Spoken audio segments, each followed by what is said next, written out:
तो हम गहरण संहिता शुरू कर चुके थे। गहरण संहिता का प्रथम उपदेश पढ़ चुके थे।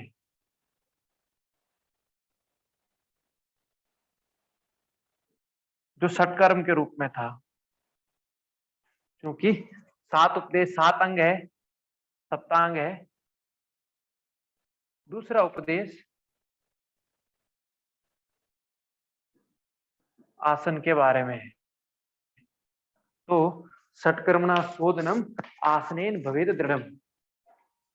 तो आसन के बारे में ऐसी गहन वर्णन करते हुए कहते हैं 84 लाख योनियों के साथ 84 लाख आसन।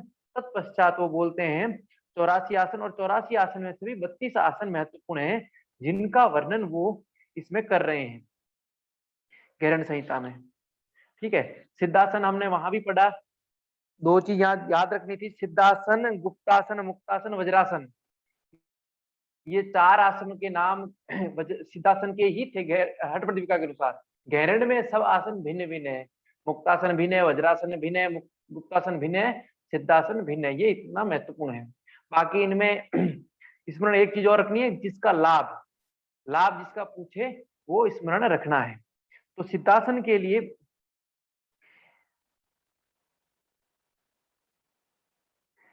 एक पैर की एडी को सीवनी में रखने को बोला है, और दूसरे पैर की एडी को मेड्रू के ऊपर रखने को बोला है, और ठुड्डी को वक्ष स्थल पर भली भांति तो जालंधर लगाने को बोला है। निश्चल नेत्र से भ्रू मध्य में देखे, यहाँ दृष्टि कहाँ है, ये महत्वपूर्ण दृष्टि भ्रू मध्य की में बताई गई है। ये स्थिति सिद्धासन की है, ये सिद्धासन की है। और मोक्षम चे विद्यते, ठीक है, इसकी साधना का फल मोक्ष सिद्धि है, मोक्ष प्राप्ति है। तो सिद्धासन मोक्ष देता है। वहां अलग अलग प्रकार के थे, 72,000 नाड़ियों की शुद्धि, ग्रंथि भेदन इत्यादि थे। यहाँ थोड़ा भिन्न है, यहाँ थोड़ा भिन्न है। दूसरा पद्मासन।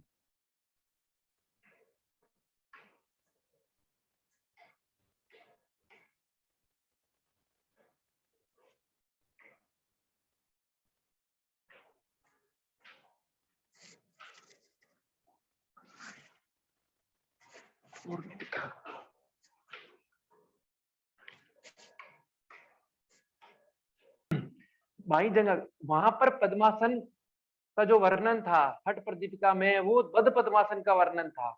ये ध्यान रखना है। यहाँ पर सामान्य पद्मासन के साथ साथ, हाँ, वहां पर सामान्य पद्मासन का भी वर्णन था, लेकिन यहाँ पर दोनों पद्मासन कुल मिला के बद्ध पद्मासन का ही है। बाई जंघा के ऊपर दाहिने पैर को रखकर और दाहिनी जगह बाएं पैर का पीछे की ओर से दोनों हाथों को, दोनों अंगूठों को कसकर पकड़े। तो यहाँ पर भी बद्ध पद्मासन का वर्णन है, इसको ध्यान रखना है। ये पद्मासन कहा जाता है। फिर लाभ के लिए बोले व्याधि विनाश करणम, ठीक जैसा उसमें कहा इसी में भी कहा है, ये भी व्याधि विनाश करता है, समस्त रोगों को नाश करता है।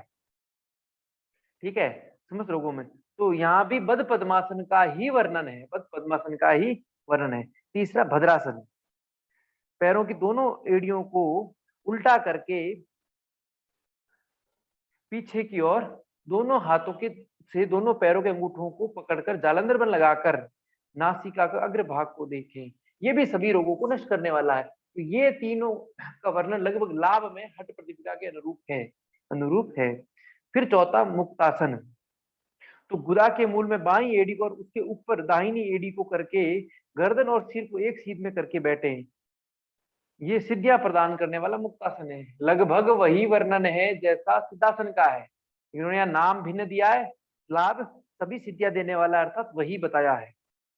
ठीक है, गर्दन सिर एक सीध में और बाई एड़ी के ऊपर दाहिनी एड़ी को रखना है, और बाई एड़ी गुदा के मूल में रखनी है। तो लगभग सिद्धासन के जैसा ही, लेकिन इसको इन्होंने नाम भिन्न दिया है। वज्रासन। तो घुटनों को मोड़कर जांघों से पैर के भाग स्पर्श कर एड़ियां गुदा के पास दोनों ओर हो, इस प्रकार वज्र के समान दृढ़ता पूर्वक योगियों का बैठना वज्रासन है। ये भी सिद्धि देता है, सिद्धिदायकम। तो वज्रासन ये भिन्न, जो हम वज्रासन लगाते हैं ये गहरण संहिता का है। वज्रासन का सीधा सीधा हठ प्रदीपिका के अनुसार सिद्धासन है, लेकिन ये जो हम वज्रासन का प्रयोग करते हैं वो गहरण संहिता में वर्णन है। फिर स्वस्तिक आसन, ये तो दोनों में सेम है। योग का साधक पैर के दोनों नीचे के अंशों को घुटने और जांघों के मध्य में करके तनाव रहित होकर बैठे, इसे स्वस्तिक आसन कहते हैं। फिर सिंहासन, जिसको सिंहासन कहते हैं हम। तो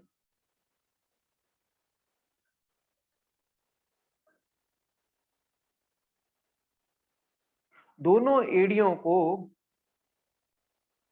शरीर के नीचे की ओर रखते हुए घुटने को मूल भूमि पर स्थित करके घुटनों को फैला देते हैं, पास में नहीं। ठीक है। और जालंधर बंद लगाकर नासिका के अग्र भाग को देखने को इन्होंने सिंहासन कहा है।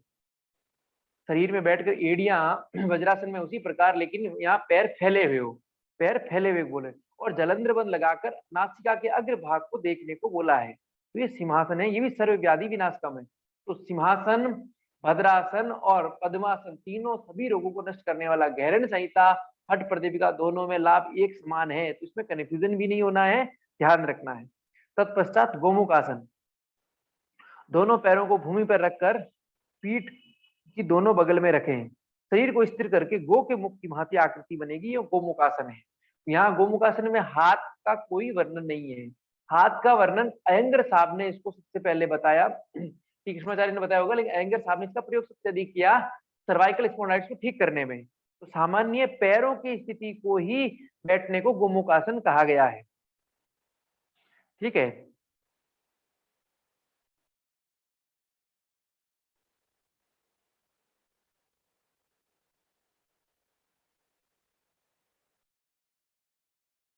तत्पश्चात वीरासन, एक पैर को एक जंघा पर स्थित करें, अन्य पैर पर शरीर के नितंब को रखें। मतलब एक पैर पे वज्रासन है उस प्रकार, और दूसरा पैर जंघा पर स्थिर करें। ठीक है, इसे वीरासन कहते हैं, इसे वीरासन कहते हैं। तत्पश्चात धनुरासन, भूमि पर पेट के बल लेट जाएं, पैरों को डंडे के समान फैलाएं, फिर घुटनों को मोड़कर हाथों से पकड़ लें और अधिक से अधिक खींचें। ऐसा करने से शरीर का वक्ष स्थल, पीछे का भाग और घुटने, जंघाएं उठ जाएगी और शरीर धनुष आकार हो जाएगा। ये धनुरासन। फिर मर्तासन, शवासन, उतान सवद घूमो, तो उत्तान छाती पेट को ऊपर रखकर भूमि पर लेटना शवासन है, चित लेटना शवासन है, और ये श्रम हर और चित्त को विश्राम देता है।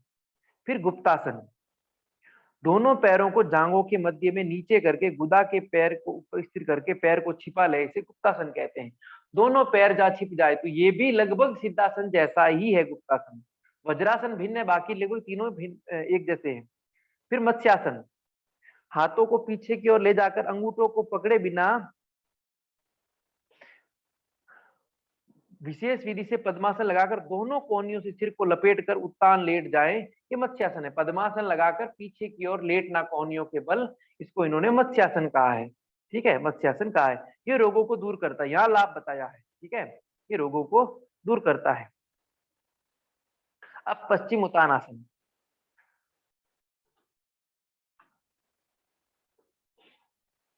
भूमि पर डंडे के समान दोनों पैरों को फैलाकर दोनों घुटने के बीच में माथा रखकर दोनों हाथों से दोनों पैरों को पकड़ें। ये श्रेष्ठ योगियों का श्रेष्ठ पीठ है, योगेंद्र पीठ में श्रेष्ठ योगियों का पीठ है, आसन है। इसे पश्चिम उत्तान आसन कहते हैं। पश्चिम, तो डंडे के समान पैर करके पैरों को पकड़ना है और माथा घुटने पर लगाना है। अब मत्स्येंद्र आसन, पेट को प्रयत्न पूर्वक पीछे की ओर यथासंभव घुमाकर झुके हुए बाएं पैर को दाहिने घुटने पर रखे और वहां दाएं कूहनी को रखें और बाएं हाथ को मुख पर रखें, ऐसा बोल रहे हैं। दृष्टि भौं के मध्य स्थिर करें, इसे मत्स्येंद्र आसन कहते हैं।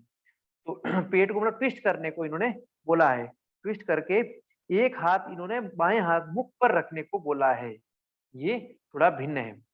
फिर गोरक्षासन, घुटना और जांघों के अंदर तलुओं को ऊपर किए हुए पैरों को इस प्रकार छिपा लें और फिर जिसे हथेली ऊपर करके दोनों हाथों से दोनों एड़ियों को ढक लेते हैं।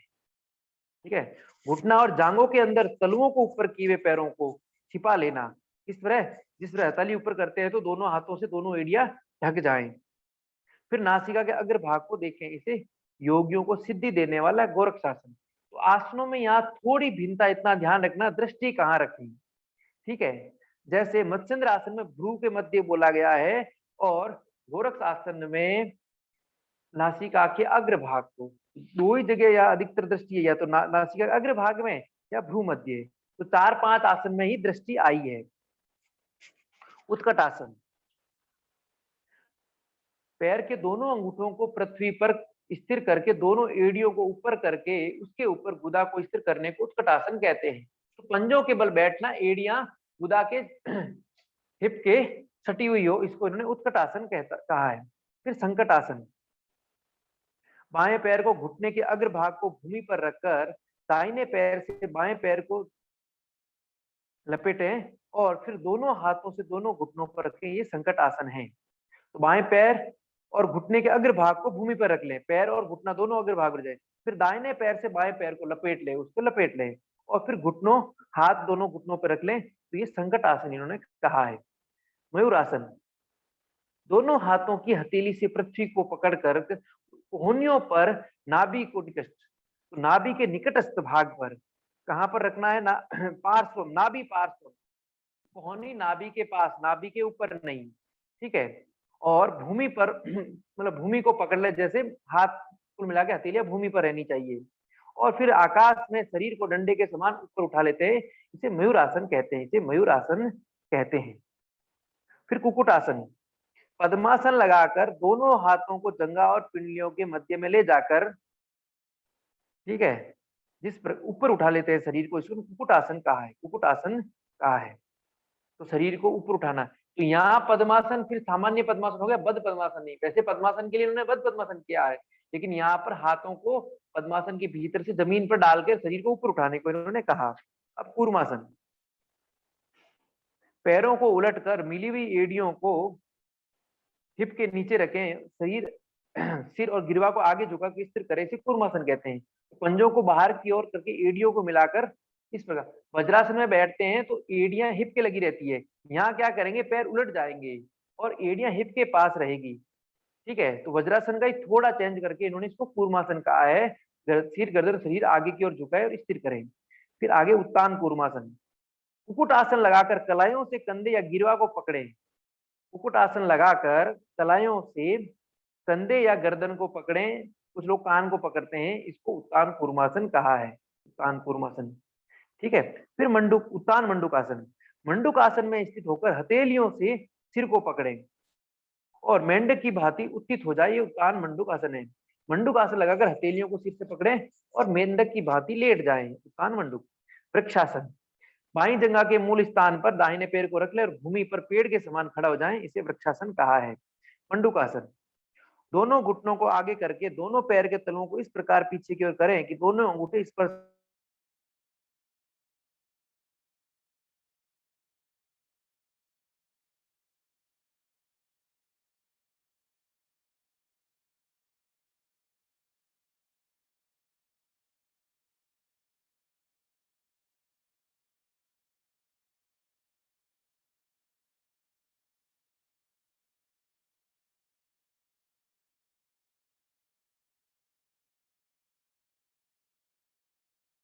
श्रेष्ठ मुनि लोग इसे सलभ आसन कहते हैं।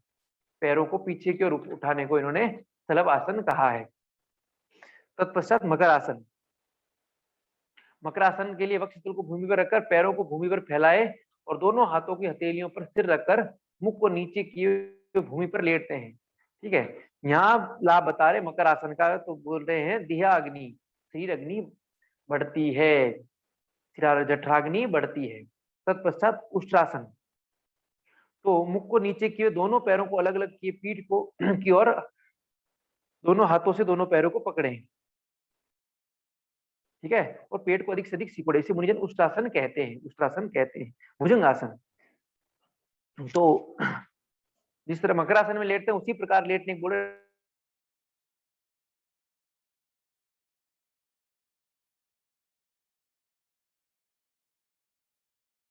पकड़कर, ठीक है, और सांप के समान सिर को ऊपर उठाएं, ये भुजंग आसन है।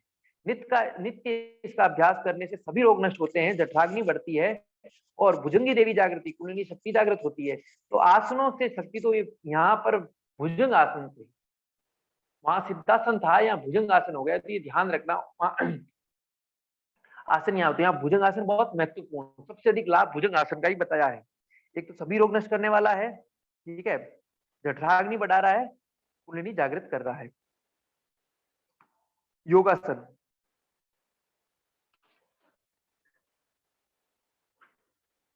पैर के तलुओं को ऊपर की ओर करके दोनों जांघों के ऊपर इस ऊपर रखें, हथेली ऊपर किए हुए दोनों हाथों को रख करके पूरक द्वारा वायु को अंदर खींचकर नाक के आगे के भाग को देखें।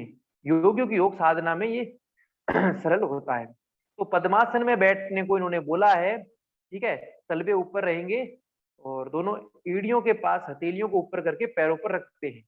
पूरक के द्वारा प्राणवायु को ऊपर खींच के फिर मतलब इसमें पद्मासन में बैठ के एड़ियों के पास हाथ रखना है और तत्पश्चात पूरक करके अग्रभाग को देखने को इन्होंने योगासन कहा है। योगासन कहा है। इस प्रकार अपने ये दूसरा उपदेश पूर्ण हुआ। हठियों का दूसरा उपदेश पूर्ण हुआ। तीसरा उपदेश अपना मुद्रा है। तो एक बार रिकॉर्डिंग बंद कर दीजिए, 7-8 मिनट जिसको कुछ पूछना हो पूछ लीजिए, नई क्लास शुरू